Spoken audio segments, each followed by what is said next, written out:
Jadi kalau potensial ya saya rasa semuanya potensial ya. Pasti orang-orang yang mendeklar mau maju itu pasti punya kekuatan eh, Ya, yang mereka miliki, entah logistik, entah basis massa, entah apapun. ya, Tapi kalau saya cermati hari ini di ya. semua partai ini rata-rata mereka mengusulkan kadernya. Ya, Oh, misalnya Demokrat, Mas Yoyo, atau siapa ya, nanti yang dapat rekom. Golkar juga punya siapa, Mas Anang atau ya, siapa. ya, PKB kemarin juga punya calon yang lain juga. Jadi artinya pada saat mereka semua punya calon, saya rasa ini komunikasinya akan lebih berat untuk bisa menjadi sebuah deal dengan calon ya, tunggal. Tapi apapun itu, kan ini masih jauh, ya, Mas. Pendaftarannya ya, masih 27 Agustus. ya. Jadi masih ada kesempatan yang bisa kita lakukan untuk bisa berkoalisi dengan partai lain.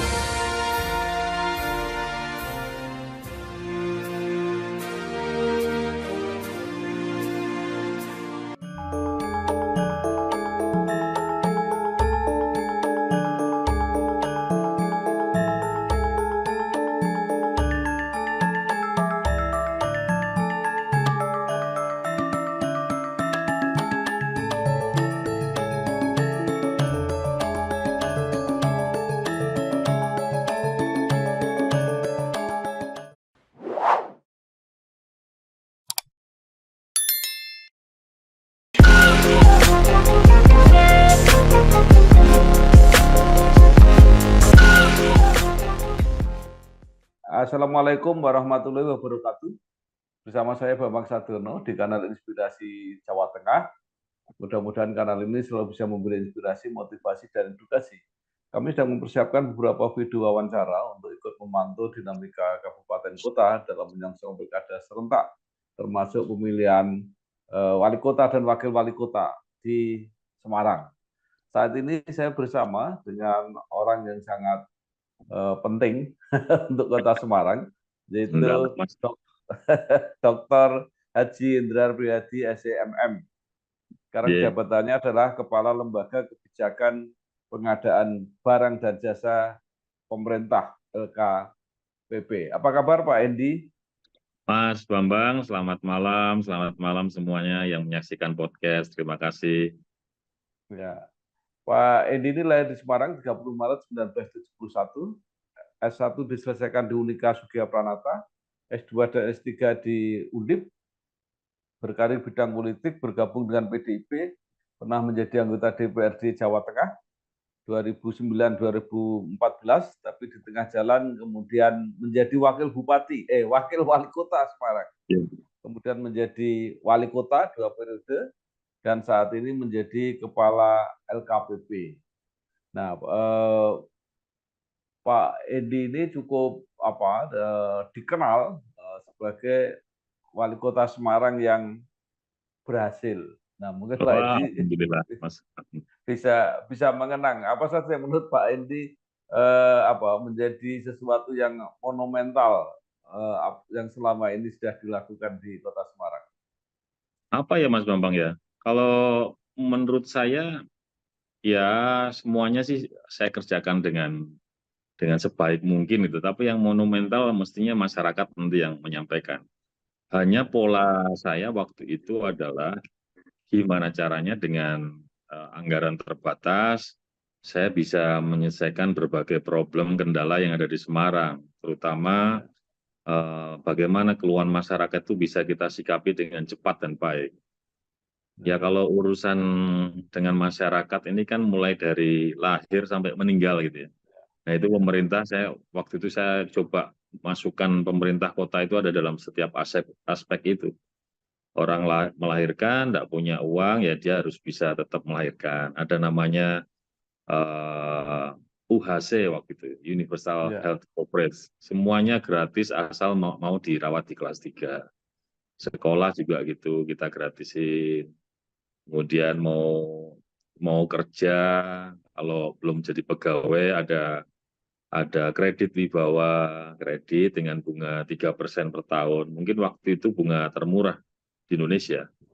Lalu setelah lansia, ada kartu lansia, bisa muter kemana-mana, fasilitas BRT cukup bayar 1.000, dan yang terakhir tempat pemakaman umum yang milik pemerintah kota kita gratiskan.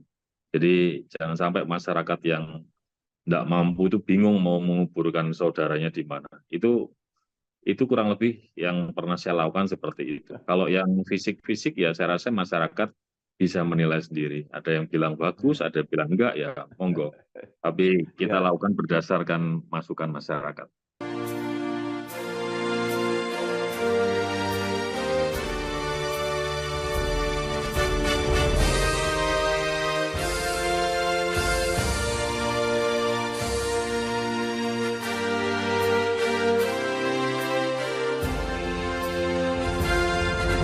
salah satu yang terus dikenang itu adalah pengelolaan kota lama yang sampai saat ini masih menjadi destinasi wisata yang favorit. Iya, Apa kesan Pak Endi? kalau kota lama ini kan dari saya kecil ya, itu sudah sangat menarik nih. Bahkan Ya, pemimpin-pemimpin wali kota zaman dulu juga fokus konsen di kota lama. Saya ini cuma mengubah aja bahwa kota lama ini rohnya harus hidup. Jadi tidak hanya membangun fisiknya, tapi juga harus ada aktivitas di situ. Karena begitu ada aktivitas, ada crowd, ada keramaian, ya ekonomi akan berjalan di situ. Nah, mulai dari penataan awal, saya kumpulkan para pemilik gedung, tuh Mas kan itu banyak punya ya, swasta tuh Mas, private, BUMN. ya, Kita aja pemerintah cuma punya satu di Odetrap. ya, Terus kenapa kamu nggak mengembangin kota lama? Bangunanmu bagus loh. Katanya pertama banjir, Pak. Ya sudah, kita atasi banjirnya dulu. Sudah kita atasi, sudah sebagian mulai bangun. Kemudian sebagian lagi kita kumpulin lagi. Kenapa nggak segera dibangun? ya, Ini Pak, waduh kalau malam Pak gelap Pak, kalau malam banyak ciblek, tempat judi ayam dan lain-lain ya itu kita selesaikan. Dan alhamdulillah menurut saya sekarang sekitar sudah mencapai 70% gedung yang ada di Kota Lama itu ya, sudah jauh lebih baik dan ada aktivitasnya. Sehingga masyarakat ke situ tidak hanya foto saja, tapi juga karena ada kuliner yang enak, ada galeri yang bagus, ada kelitian untuk membeli barang-barang bekas yang kuno-kuno itu loh Mas. Ada ya, sekarang juga mulai ada hotelnya ya, kurang lebih begitu. Akhirnya ini bisa menjadi abadi, awet, ya, berkelanjutan. ya, menjadi ramai. Nah, sebenarnya Baik. masih banyak juga yang dikenang ke Semarang. Bahkan banyak yang mengharapkan kalau boleh ada yang ingin supaya Pak Endi jadi wali kota lagi. Iya, iya. Ya enggak lah Mas, biar kaderisasi Ya, berjalan, nanti biar ya, biar ya. lagi. Ya, Nah, sekarang ini kan menjelang pemilihan wali kota ya, lagi. Nah, siap. menurut Pak Endi, figur seperti apa yang dibutuhkan untuk memimpin kota Semarang? Ya kalau namanya pemimpin itu pasti dia harus mampu ngemong ya. Siapa yang dimong ya, mulai dari internal birokrasi, eksternalnya pasti masyarakat dengan segala ketokohan dan status sosialnya gitu. Jadi nggak boleh hanya memihak di kelompok tertentu, agama tertentu, status sosial tertentu, tapi ya itu semua adalah bagian daripada warga yang harus dipimpin. Satu ngomong, yang kedua mesti punya visi yang jelas memajukan sebuah kota. Mau dari mana dulu kan gitu. Jadi kota Semarang ini kan nggak kayak, ya jangankan Jakarta gitu ya. Jakarta kan 80 triliun Mas APBD-nya. Semarang Ya, itu kan 5, sekian triliun. ya, Kalau banding Surabaya kalah, banding dengan Bandung kalah. Maka kalau semuanya bisa kita rangkul, kalau saya dulu sih istilahnya bergerak bersamanya akan muncul. Konsep bergerak bersama muncul sehingga visi yang dicanangkan untuk melakukan apapun jadi terasa lebih ringan karena digotong dengan berbagai elemen termasuk stakeholder yang ada di Kota Semarang ini. ya. Pak Endi masih menjadi ketua DPC PDI Kota Semarang Ya, yang ya. kebetulan hasil pileknya itu menjadi satu-satunya partai yang bisa mengusung sendiri calon wali kota dan wakil wali kota. calon. Nah, punya tanggung jawab yang besar untuk menghasilkan pemimpin kota Semarang berikutnya. Nah, apa yang sekarang dikerjakan oleh PDIP dan mengenai calon-calon yang dipersiapkan, kelihatannya kan pendaftarannya sudah selesai, Pak ini. Ya, kami di PDI sudah membuka penjaringan calon kepala daerah tanggal 11 sampai 18 Mei yang lalu. Waktunya untuk mendaftar. Mohon maaf, tanggal 2 sampai tanggal 11 Mei mendaftar, kemudian tanggal 11 sampai tanggal 18 untuk pengembalian formulir. Nah, dari yang mendaftar itu ada 18 warga Semarang yang tertarik untuk bisa maju sebagai kepala daerah dari PDI Perjuangan.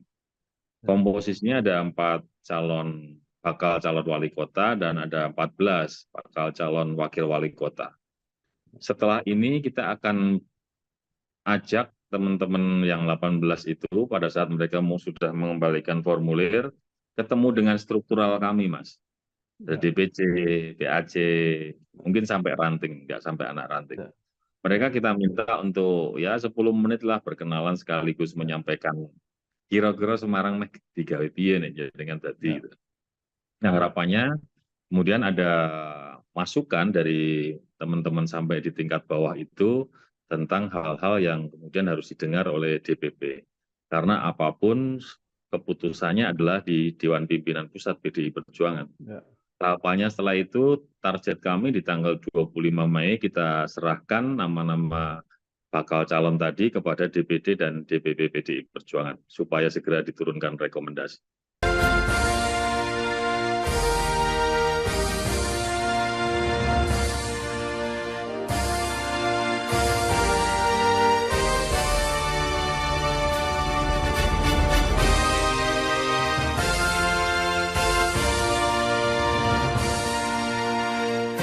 Baik, ini menarik yang mendaftar itu. Terutama Ibu Wali Kota yang dulu pernah menyatakan tidak mau mendaftar, kemudian petahana Bu Ita mendaftar. Kemudian yang kedua, Sekda, Pak Iswar juga mendaftar. Nah, kalau terjadi semacam itu seperti apa? Misalnya pilihannya seperti apa kalau incumbent mendaftar seperti itu?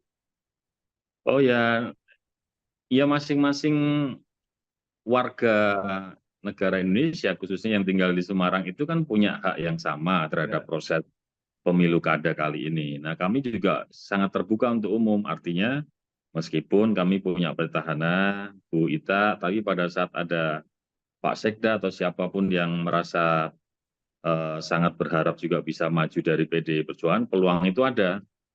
Kita bilang peluangnya ya, saya dalam tanda kutip pasti sama lah. Hanya nanti pasti ada pertimbangan-pertimbangan dari Dewan Pimpinan Pusat, entah rekam jejak, entah integritasnya, loyalitasnya, sampai yang paling penting pasti surveinya bagaimana masyarakat Kota Semarang terhadap beliau-beliau ini yang sedang melakukan pendaftaran ke PDI Perjuangan. Ya. Nah, PDI memenuhi syarat untuk mencalonkan sendiri. Kira-kira calon wali kota dan wakil akan diambil dari yang mendaftar di PDI itu saja atau masih mau berkoalisi, jadi membuka kesempatan juga dari partai-partai lain nanti untuk bergabung? Kalau prinsip di dalam partai kami, Mas, PDI Perjuangan itu saya rasa sebagai partai yang terbuka. Artinya pada saat ada kepentingan yang sama, visi yang sama, untuk bisa memenangkan pilkada termasuk memajukan Kota Semarang, ya saya rasa boleh-boleh saja berkoalisi. Termasuk salah satu pendaftar kan dari Partai Golkar, Pak Anang. Pak Anang mendaftarkan wakil wali kota dari PDI Perjuangan. Apakah itu diperbolehkan? Boleh saja. Tapi sekali lagi bahwa keputusan terakhir nanti adalah rekomendasi dari Dewan Pimpinan Pusat yang ditandatangani oleh Bu Megawati Soekarno Putri. Maksud saya dari partai lain, tapi yang tidak mendaftar di PDIP masih mungkin? Mungkin Mas, sangat mungkin kan nanti Oke, kan di tingkat pusat ini kan mereka ya, juga bisa ketemu bahwa ya, setelah di penjaringan di DPC, kemudian kita laporkan ya, DPD, DPP, tapi seandainya Dewan Pimpinan Pusat mengatakan harus ada koalisi dengan ini, nah, nanti mereka diberi kesempatan untuk mendaftar di tingkat DPP juga boleh. Pengalaman itu pernah ada saat Mas Gibran ya. jadi wali kota Solo itu kan juga di titik Dewan Pimpinan Pusat, Mas Gibran waktu itu mendaftarkan diri. Mas Hendy, waktu periode yang kedua itu kan Ya, eh, apa ya terjadi calon tunggal kalau tidak salah. ya, Nah, ini juga ada yang mengharapkan, ada yang mengusulkan. Apakah ya. tidak mungkin ada calon tunggal lagi? Sangat mungkin, Mas. Sangat mungkin.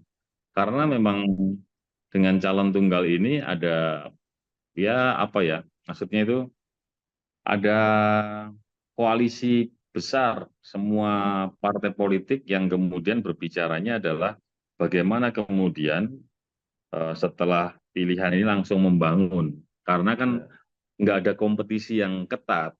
Maksudnya persaingan sengitnya itu nggak ada. Kan beda ya Mas, pada saat kemudian ya, berkompetisi kompetisi sengit, kemudian yang menang adalah ya, salah satu partai atau sebagian partai, maka partai yang kalah itu pasti dalam beberapa ya, waktu, periodik apakah sebulan, 2 bulan, sampai setahun ini, mereka kan coba coba menghambat gitu dalam tanda kutip. ya, Tapi ya, kalau langsung calon tunggal, itu kan semua partai itu sudah sepakat, sevisi. Itu saya ya, rasa mungkin juga, hanya ya, kira-kira partai-partai lain itu punya calon atau tidak. Kalau mereka tidak punya calon, saya rasa itu sangat ya, mudah sekali.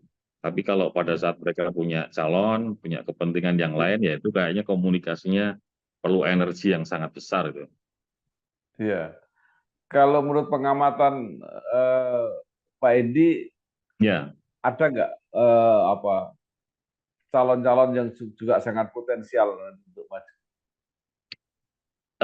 jadi kalau kalau potensial ya saya rasa semuanya potensial ya. Pasti orang-orang yang mendeklar mau maju itu pasti punya kekuatan Ya, yang mereka miliki, entah logistik, entah basis massa, entah apapun. ya, Tapi kalau saya cermati hari ini di ya. semua partai ini rata-rata mereka mengusulkan kadernya.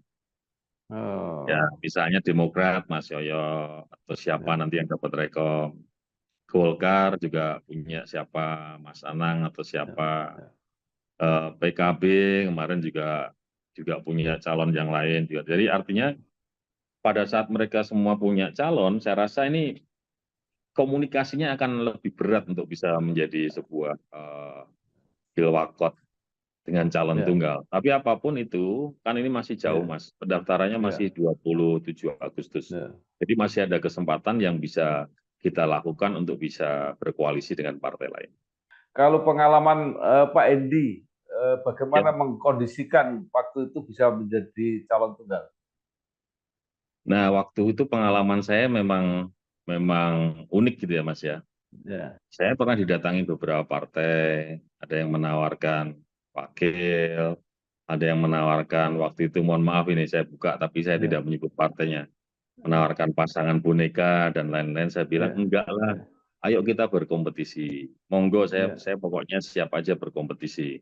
Tapi ya, kemudian dari semua komunikasi ini, akhirnya mereka sepakat, ya sudahlah, kita dukung Mas Hendy. Oh ya, ya. terima kasih, Matur nuwun. Akhirnya semuanya bergabung dan jadilah calon tunggal.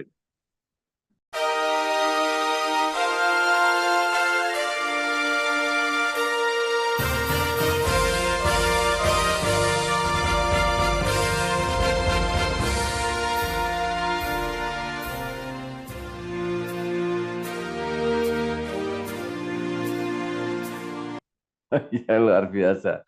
Nah, setelah sukses di apa wali kota Semarang, Mas Endi kan kemudian dipercaya ya menjadi apa ketua LKPP. Jadi Alhamdulillah, Mas. apa lembaga kebijakan pengadaan barang dan jasa pemerintah. Nah, mungkin setelah di situ kan mengetahui apa yang Ya, dianggap baik, mana yang kurang. Jadi untuk pembelajaran atau untuk pengalaman para calon-calon kepala daerah, mungkin Pak Endi bisa menyampaikan apa biasanya kelemahan-kelemahan dalam pengadaan barang dan jasa Iya, pemerintah. hal yang paling basic dasar adalah terkait dengan integritas. Ya. Jadi dari berbagai pengalaman yang ada, itu masih ada yang menganggap bahwa proses pengadaan itu bisa memperkaya diri sendiri atau kelompok. Ah, Nah itu yang mesti kita sepakati, hal itu nggak boleh diteruskan. KPK sudah pernah merilis di tahun 2023, dari semua yang dilakukan OTT dan diproses oleh KPK, itu urutan ya, pertama ada di persoalan pengadaan barang jasa. Jadi artinya, mosok sih masih mau coba yang begitu-begitu, wong semua ya, APH, KPK udah ya, menyoroti terkait dengan potensi korupsi di situ. ya, Terus yang kedua, Mas, kami ya, ini punya tugas dari Pak Presiden untuk bisa membuat produk dalam negeri menjadi ya, tuan rumah di negara kita. Termasuk usaha mikro kecil koperasi juga jadi prioritas untuk bisa ya, dibeli produknya atau mereka sebagai penyedianya. Maka alhamdulillah kemudian Pak Presiden mengeluarkan Impres 2 tahun 2022 ya, yang mestinya kalau dijalankan itu akan mampu mengungkit ekonomi di masing-masing daerah ini sedemikian signifikan. Contoh, di nasional itu Mas ada di atas 1.000 triliun 5 tahun terakhir ini. Yang 2023 itu 1.226 triliun APBN APBD yang dibelanjakan untuk kepentingan-kepentingan pembangunan yang bermanfaat buat masyarakat. ya, Artinya kalau itu kemudian dijalankan dengan baik, daerah-daerah kemudian memakai penyedia jasa lokal, kemudian ada perputaran ekonomi di situ, produk dalam negeri diutamakan. Wah, menurut BPS Mas, ya, 400 triliun yang dipakai untuk belanja produk dalam negeri itu akan mampu menyerap 2 juta tenaga kerja. Akan mampu mengungkit pertumbuhan ekonomi 1,5 sampai 1,8%. Jadi ya, kalau 1.226 triliun itu dipakai untuk beli produk dalam negeri lagi, ya, semuanya ya tinggal dikali 3 aja.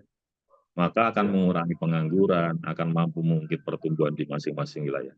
ya, ya. Luar biasa. Tadi integritas. Artinya Iya, kalau itu dipakai semua, maka masyarakat yang diuntungkan. Tapi pasti Pak Mas. Indi pernah ada seorang kepala daerah yang Iya, mengatakan dengan terus terang income pendapatan para kepala daerah itu kecil. iya, Jadi tidak tidak mungkin kalau tidak mendapat tambahan-tambahan. Nah, eh, menurut Pak Edi seperti apa menjadi kepala daerah yang baik? ya, saya juga kadang-kadang berdiskusi ukuran kecil dan besar itu kan tergantung kita bersyukur atau enggak, teman. Iya, Saya bisa anggap gaji saya kecil pada saat saya nggak bersyukur, tapi alhamdulillah saya selalu mensyukuri bahwa itu cukup lah, Mas. Yang penting iya, kan memang nawaitu-nya pertama kita nyalon kepala daerah itu pasti tidak berbicara untuk menjadi orang kaya.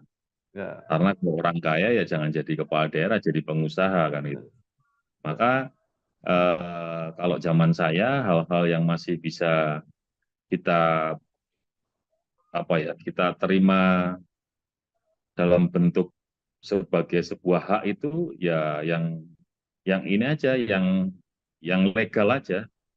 iya, Honor kan boleh toh Mas. iya, Apa gitu selain gaji ada apa kan? Saya rasa masih banyak kok sepanjang kita mau iya, bersyukur. iya. Nah, juga mungkin ada yang menghitung bukan hanya sekedar dari segi kebutuhan dibandingkan hasil, tapi juga dibandingkan dengan finansial yang disiapkan eh, ketika mencalonkan diri. Iya iya iya iya. Iya Mas Bambang, Ya, saya sih melihat fenomena itu juga. Jadi beruntunglah saya di Semarang itu selama 2 kali pilakot tidak pernah ada namanya mahar untuk kendaraan politik, tidak pernah ada namanya money politik. Ya orang di kota, orang Semarang kan memang nggak perlu begitu. Maksud saya harus ya, melobi Mas Bambang Sadoro nanti malah nguyai segoro. Kan Iya, begitu, Mas. Jadi iya, kebetulan kasus di Kota Semarang tidak seperti daerah-daerah lain yang kadang-kadang mereka berceritanya habis 30 miliar lah, 50 iya, miliar, 80 miliar. Eh, Kembali ke personal masing-masing. Jadi artinya kalau memang menurut mereka strateginya untuk menang harus seperti itu, ya mereka kemudian tidak boleh berbicara mengenai pengembalian daripada investasi mereka harus menang. Ini kan iya, sebuah kompetisi ya. Anda mau iya, menang dengan cara seperti itu, ya silahkan. Tapi konsekuensinya di dalam pemerintahan nanti, Anda tidak bisa tiba-tiba iya, mengambil uang negara tanpa aturan yang jelas. Nah, itu mesti iya. dipahami di awal.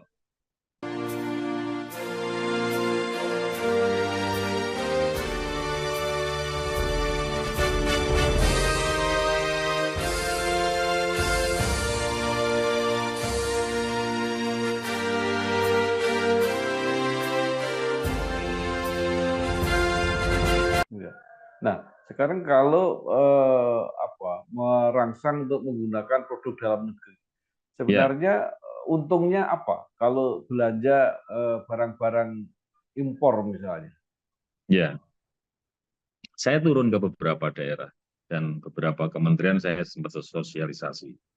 Dua hal yang saya temukan yang paling utama. Kenapa mereka nggak mau beli produk dalam negeri? Ya, Satu, mengenai harga yang ya, kadang-kadang lebih mahal produk dalam negeri. oh, Yang kedua adalah mengenai kualitas. Menurut sebagian PPK, ya, produk dalam negeri kualitasnya tidak sebagus produk impor. ya, Tapi dalam diskusi itu kemudian saya selalu ngomong, ya kita mesti berpihak. Keterpihakan itu ada. Karena dengan kita beli produk impor, itu pasti duitnya negara, duitnya orang ya, Indonesia dipakai untuk menggaji orang-orang di luar negeri sana. Padahal di sini penganggurannya banyak. Yang kedua, kalau barangnya berkualitas, ya itu tugas pemerintah daerah untuk bisa melakukan pelatihan-pelatihan supaya barangnya jadi lebih berkualitas. Yang penting ada keperpihakannya. Kalau ya, swasta sebagai penyedia, ya mereka maunya yang instan. Mereka import barang yang murah, mereka jual semahal-mahalnya. Tapi kan ini kita mesti berdiskusi juga terkait merah putih, terkait ya, apa yang harus kita sumbangsihkan buat bangsa negara. Tidak hanya untuk urusan perut kita, tapi juga harus ada hal-hal yang kita perjuangkan supaya yang duit gede ini nanti bisa mampu membuat negara kita berkembang menjadi lebih baik dan lebih maju. ya. Nah, Pak Edi, apa kaitannya eh, pengadaan barang dan jasa yang pemerintah yang ideal itu dengan sistem pemerintahan digital yang sekarang sedang digalakkan? Ya, kebetulan nyambung, Mas. Ke Ya, SPBE hari ini kan sedang digalakkan oleh pemerintah pusat dan leading sektornya adalah Kemenpan RB, ada Pak Aswar Anas yang dulu juga dari LKPP. Pak Aswar Anas ini sangat memahami terkait sebuah integrasi terkait dengan sebuah sistem online pengembangan ya, dari LKPP yang telah beliau pimpin. Nah, di tempat kami hari ini semua pencatatan transaksi kita juga kembangkan sebuah sistem namanya e-katalog. E-katalog inilah yang kemudian kita harapkan menjadi sebuah sistem pengadaan yang satu lebih cepat. Kalau lelang itu perlu 30 sampai 45 hari. E-katalog cukup diklik minggu ini barang dikirim. Yang kedua transparan. Transparan ini alurnya itu sangat kelihatan. Perusahaan-perusahaan yang menang itu bisa dilihat oleh publik. Jadi jangan sampai di dalam proses pengadaan barang jasa yang menang hanya perusahaan A saja itu ya ya, pasti itu ada alarmnya. Kita kembangkan alarm juga seperti itu. ya. Maka menurut saya kemajuan teknologi informasi yang kita analogikan dengan digitalisasi ini adalah sebuah keharusan yang harus kita pilih. Karena pasti dengan teknologi yang semakin berkembang ini akan memudahkan manusia untuk bisa menghasilkan produk dan pencatatan yang lebih baik. Pak Edi, terakhir, tentu Yes, ya. pengadaan barang dan jasa yang ideal ini tidak akan berhasil tanpa dukungan dari publik, dari masyarakat, baik Siap. dalam mengawasi maupun yang pelaku yang Ya, melakukan ya. eh, itu melakukan pengadaan barang dan jasa itu. Nah, apa himbauan Pak Indi terhadap masyarakat, termasuk para mitra pemerintah ini? Ya, kami sudah luncurkan juga namanya e-feature ya. Apa itu? Saya kok lupa ya.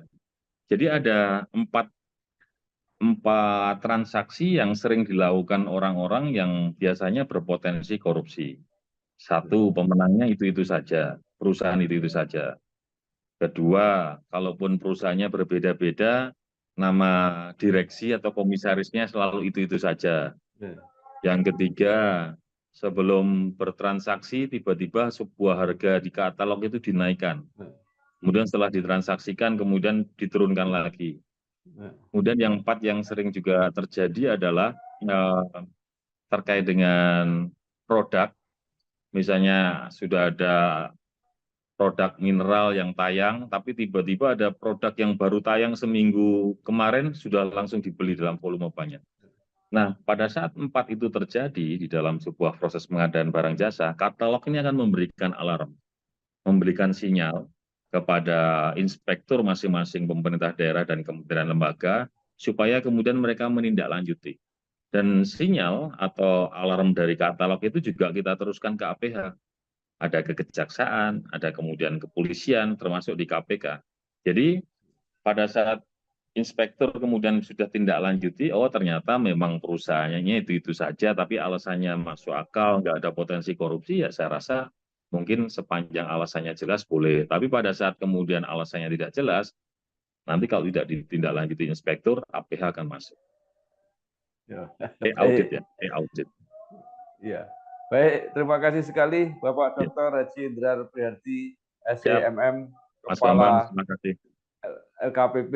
Mudah-mudahan apa yang disampaikan ini benar-benar bermanfaat, tidak Ya, hanya mudah-mudahan. untuk calon kepala daerah di Kota Semarang, tapi juga di seluruh Indonesia. Terima Siap. kasih. Wassalamualaikum warahmatullahi wabarakatuh. Mas Bambang, terima kasih semuanya. Good, Assalamualaikum. yeah. Yeah. Waalaikumsalam.